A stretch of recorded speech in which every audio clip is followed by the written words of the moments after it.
السلام علیکم پیارے ناظرین، آج میں آپ کو حضرت لوط علیہ السلام کی اسٹوری سنانے جا رہی ہوں، اور اگر آپ میرے چینل پہ پہلی بار آئے ہیں تو ہمارے چینل کو سبسکرائب کیجیے۔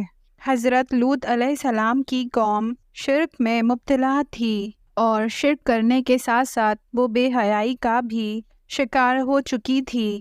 اللہ پاک نے ان کی اصلاح کرنے کے لیے حضرت لوط علیہ السلام کو نبی بنا کر بھیجا۔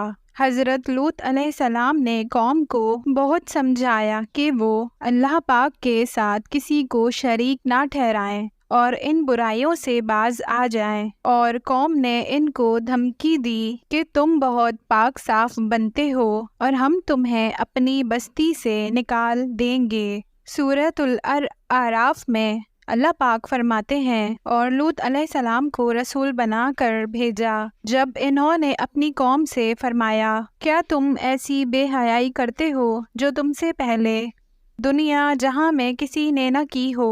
بے شک تم مردانوں کے ساتھ نفسی خواہشات کو پورا کرتے ہو اور عورتوں کو چھوڑ کر بلکہ تم حد سے بڑھنے والے لوگ ہو۔ اور پھر ان کی قوم کا جواب بھی یہی تھا کہ انہوں نے کہا کہ انہیں اپنی بستی سے نکال دو، بے شک یہ لوگ بڑے پاک صاف اور پاک دامن بنتے ہیں۔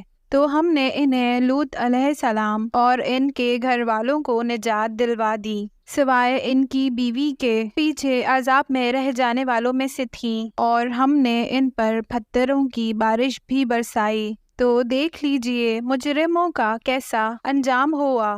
جب قوم برائی اور بے حیائی سے باز نہ آئی تو اللہ پاک نے ان پر عذاب بھیجا۔ عذاب لانے والے فرشتے نہایت ہی خوبصورت لڑکوں کی شکل میں حضرت لوط علیہ السلام کے گھر آئے، اور حضرت لوط علیہ السلام ان کو دیکھ کر پریشان ہوئے اور انہیں خدشہ تھا کہ یہ لوگ میرے ان اجنبی مہمانوں کو اپنی اس برائی کا نشانہ بنا لیں گے اور مجھے میرے مہمانوں کے سامنے رسوائی نہ اٹھانی پڑے۔ جلد ہی ان کی قوم کو بھی مہمانوں کی آمد کی اطلاع ہو گئی، اور وہ سب کے سب حضرت لوط علیہ السلام کے گھر پہنچ گئے، اور پھر حضرت لوط علیہ السلام نے اپنی قوم کو سمجھایا کہ میرا لحاظ کرو اور میرے مہمانوں کو نقصان مت پہنچاؤ۔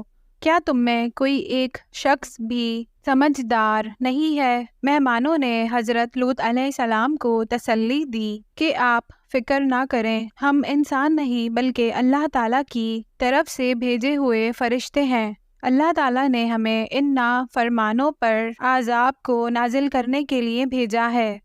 یہ نافرمان لوگ ہمیں کوئی نقصان نہیں پہنچا سکتے۔ فرشتوں نے حضرت لوط علیہ السلام سے کہا کہ آپ علیہ السلام اور آپ علیہ السلام کی صاحبزادیاں رات میں اسی بستی سے نکل جائیں، اور آپ علیہ السلام میں سے کوئی پیچھے مڑ کر بھی نہ دیکھے، کیونکہ صبح ہوتے ہی ان پر اللہ تعالیٰ کا عذاب بھیج دیا جائے گا۔ جب صبح ہوئی تو حضرت لوط علیہ السلام کی قوم پر اللہ تعالیٰ کا عذاب آ گیا، اور نافرمان قوم کو اندھا کر دیا گیا، اور ان کی بستیوں کو اٹھا کر پٹک دیا گیا، اور ان پر آسمان سے پتھروں کی بارش برسائی گئی۔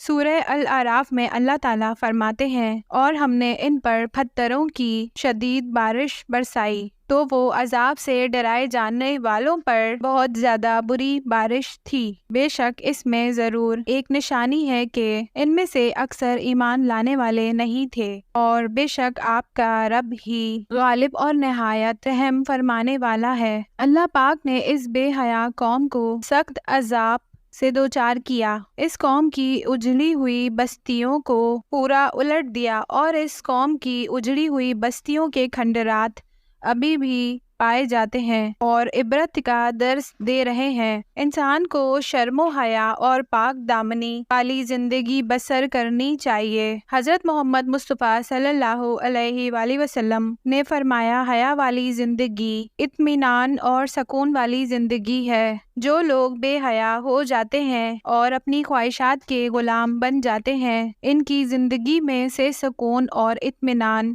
ختم ہو جاتا ہے، ان کے دل ویران ہو جاتے ہیں، اور ان کی آخرت بھی خراب ہو جاتی ہے، اور دنیا میں بھی خوش نہیں رہتے۔ پیارے ناظرین، امید کرتی ہوں کہ آپ کو ہماری یہ ویڈیو پسند آئی ہوگی۔ اگر آپ ہمارے چینل پہ پہلی بار آئے ہیں تو آپ سے گزارش ہے ہمارے چینل کو سبسکرائب کیجیے اور اپنے پیاروں کا بہت سارا خیال رکھیں۔ اللہ حافظ دوستو۔